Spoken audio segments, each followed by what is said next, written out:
Atlantic মহাসাগরে এবার রাশিয়ার তেলবাহী জাহাজ মারিনেরা আটকাল যুক্তরাষ্ট্র। জব্দ হওয়া পুরনো সেই জাহাজটির আগের নাম ছিল বেলা ওয়ান। ২০২৪ সালে জাহাজটিকে নিষেধাজ্ঞার আওতায় আনে যুক্তরাষ্ট্র। অভিযোগ ছিল এটি ইরানের অবৈধ তেল পরিবহনে ব্যবহৃত শ্যাডো ফ্লিটের অংশ। জাহাজ ট্র্যাকিং ওয়েবসাইট মেরিন ট্রাফিক জানায়, আইসল্যান্ডের দক্ষিণ উপকূল থেকে প্রায় ১৯০ মাইল দূরে উত্তর আটলান্টিক মহাসাগরে বুধবার জাহাজটি জব্দ করা হয়। ওই সময় জাহাজটি হঠাৎ দক্ষিণ দিকে মোড় নেয়। রাশিয়ার পরিবহন মন্ত্রণালয় নিশ্চিত করেছে, যুক্তরাষ্ট্রের বাহিনী জাহাজে ওঠার পর তাদের সঙ্গে যোগাযোগ বিচ্ছিন্ন হয়।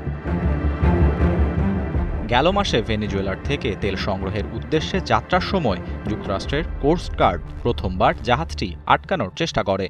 তখন এটি গায়ানার পতাকাবাহী হিসেবে চলাচল করছিল।